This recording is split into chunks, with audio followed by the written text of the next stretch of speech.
AIADMK government's election freebies get the apex court's preliminary nod. The Supreme Court refuses to stay distribution of freebies in Tamil Nadu. Tamil Nadu government's Arasu cable television takes to the skies in a bid to break the SCV monopoly. தமிழக மக்கள் மிக குறைந்த கட்டணத்தில் சிறந்த cable TV இணைப்பை பெறுவது உறுதி செய்யப்பட்டுள்ளது. Korangu lets out a desperate cry for removal of the 450-acre dump yard even as garbage fumes continue to choke the residents. City roads to be monsoon ready by 1st of September. How close is the corporation to keeping its promise? We get you a reality check.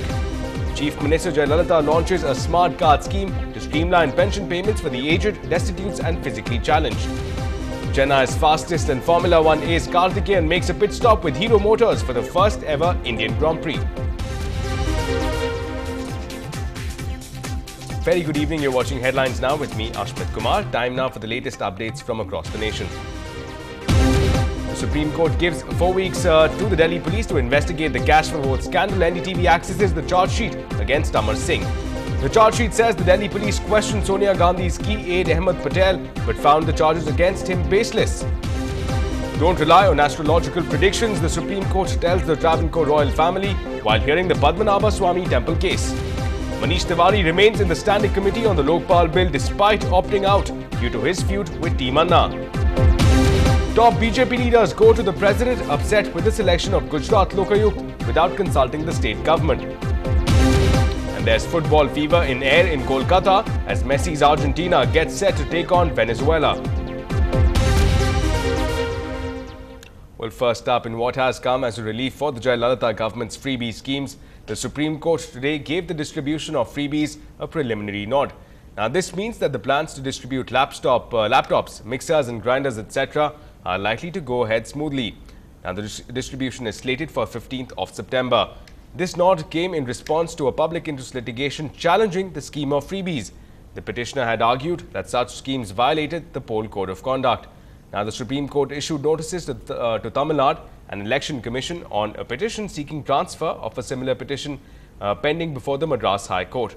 The petitioner wanted the case from Madras High Court to be transferred to the Supreme Court so that the apex court can decide on whether political party manifestos violate the Political Code of Conduct.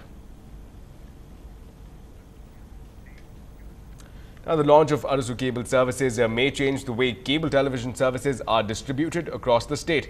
Now, the government-owned platform brings revenue for the state and new options for the viewers. Take a look. Switching loyalties Tamil Nadu style. We are not talking about political parties, but cable operators. The Tamil Nadu government claims that over 90% of the cable TV operators and MSOs in the state have switched their loyalties to the Arasu Cable TV Corporation. The claims are yet to be contested by rival MSOs in the state. Chief Minister Jayalalitha launched the operation in 31 districts. The operations are yet to begin in Chennai as the city comes under the conditional access system where a different framework is needed. The Arasu cable offers 90 channels at 70 rupees a month, 30 rupees lesser than the present rates. Cable TV இணைப்பின் மூலம் தொலைக்காட்சி நிகழ்ச்சிகளை வழங்குவதில் ஏகபோக நிலை ஏற்படுத்தப்பட்டு அதன் காரணமாக பொதுமக்களிடமிருந்து அதிக அளவில் கட்டணம் வசூலிக்கப்பட்டு வருகிறது. இதன் விளைவாக ஒரு குடும்பத்தினரே இந்த தொழிலில் ஏகபோகம் அனுபவித்து அதிக லாபம் பெற்று வருகின்றனர். எனவேதான் அனைத்திந்திய அண்ணா திராவிட முன்னேற்ற கழகத்தின் தேர்தல் அறிக்கையில் கேபிள் டிவி தொழிலில் உள்ள ஏகபோகத்தை தடுத்து அனைவருக்கும் தொழில் செய்ய வாய்ப்பு வழங்கப்படும் என்றும் அனைத்து மக்களுக்கும் குறைந்த கட்டணத்தில் அரசு கேபிள் டிவி இணைப்பு கொடுக்கப்படும் என்றும் தமிழக மக்களுக்கு வாக்குறுதி அளித்திருந்தேன். Arasu Cable was originally launched by the previous DMK regime in July 2008 with over 50,000 connections to spite SCV. This was after a bitter DMK family spat. But it was shelved after a patch-up with the Maran brothers, and the connections dwindled to 432 in 2011. As promised in its manifesto, the AIADMK government has revived Arasu Cable with 1.42 crore connections. Its arch-rivals are putting up a brave face. Few leading channels are still negotiating with Arasu Cable TV Corporation. That may take the fizz out of the launch. However, the government agency is confident of getting every channel in the new platform. In Chennai, with Peer Mohammed, this is Ashmit Kumar for NDTV Hindu. Well, in some more initiatives being taken by the Chief Minister, Jayalalitha today launched smart cards for monthly pension of aged, destitutes and physically challenged. Now, the biometric smart card scheme will help the beneficiaries receive 1,000 monthly pension at their residences. Now, Chief Minister said that the difficulties in implementation of this social security scheme were overcome as the benefit reaches the beneficiaries directly.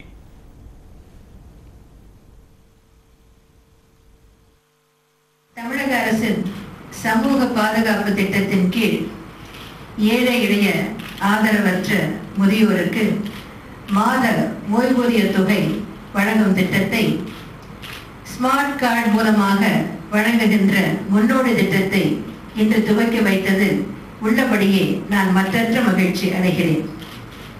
அரசு வழங்குகின்ற இந்த ஓய்வூதிய தொகையை பெறுவதில் இதுவரை சில சிரமங்கள் இருந்து வந்தன. இன்று இந்த புதிய முன்னோடி திட்டத்தின் மூலமாக அந்த சிரமங்கள் எல்லாம் நீக்கப்பட்டு களையப்பட்டு பயனாளிகள் இருக்கின்ற இடத்திற்கே, பயனாளிகள் வசிக்கின்ற கிராமத்திற்கே வங்கி சேவையாளர்கள் நேரில் சென்று பயனாளிகளுக்கு இந்த உதவித்தொகையை வழங்குகிறார்கள். இந்த ஸ்மார்ட் கார்டு மூலமாக இந்த மாதமே பயனாளிகள் ஓய்வூதிய தொகையை பெறலாம். எனவே தமிழக அரசின் சமூக பாதுகாப்பு திட்டத்தின் கீழ் மாத ஓய்வூதியம் பெறும் பயனாளிகள் அனைவருக்கும் இந்த புதிய திட்டம் பயன் தரும் என்றும் இந்த அரசு வழங்குகின்ற உதவித்தொகை உதவிகரமாக இருக்கும் என்று நம்புகிறேன். Well, up ahead now, Karunanidhi, in more meetings, of course, had just 2 days after being sworn in as Tamil Nadu new governor, the DMK patriarch Karunanidhi made a courtesy call on K. Rozaiah earlier this morning at the Raj Bhavan. Now, the DMK chief congratulated the governor on taking office.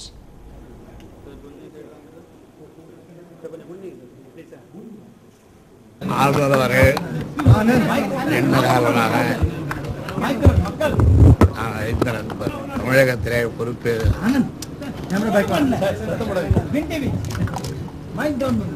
தவறுதலாக பொறுப்பேற்றிருப்பதை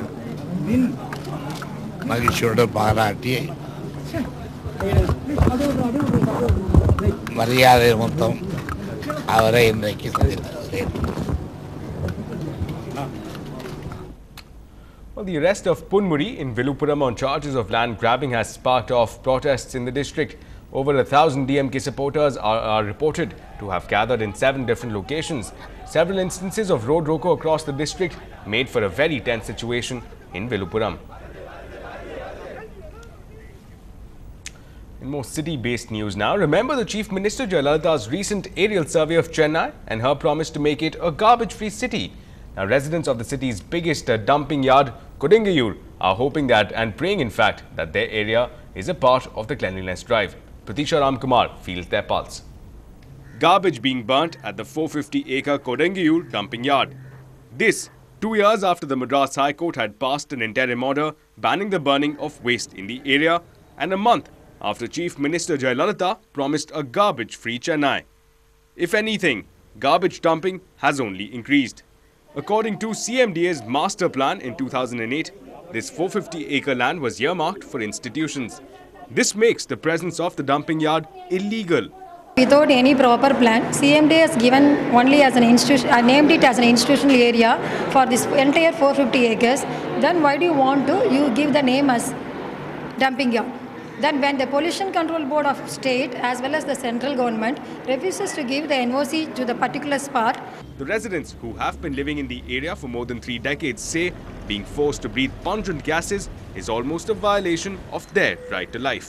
முதல்ல வந்து என்னன்னா கொசு தொல்லை, இந்த நச்சு காற்று, polluted air, groundwater pollution. Major health issues, as you know, there is cholera, typhoid, malaria, as well as elephantiasis, the major issues due to mosquitoes, and rodents problem. All the recently called rat fever. Moreover, they are dumping all the hospital waste. The hospitals, even dead babies. According to solid waste management rules, a dumping yard has to be located at least 500 meters away from a residential area. But in this case, the dumping yard is just 60 feet away from residences.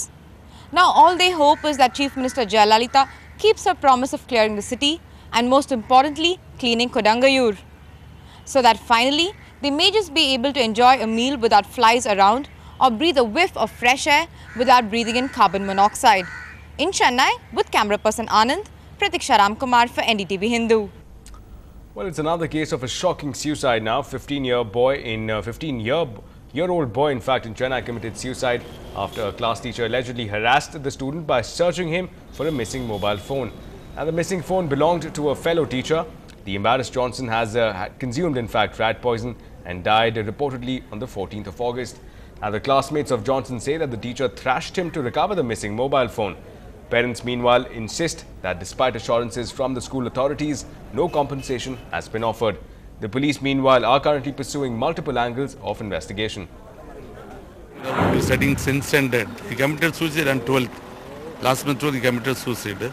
Case was a case in the meantime, his parents are telling some other allegations that the boy has been harassed by a school teacher. That we are registering. We are investigating that case.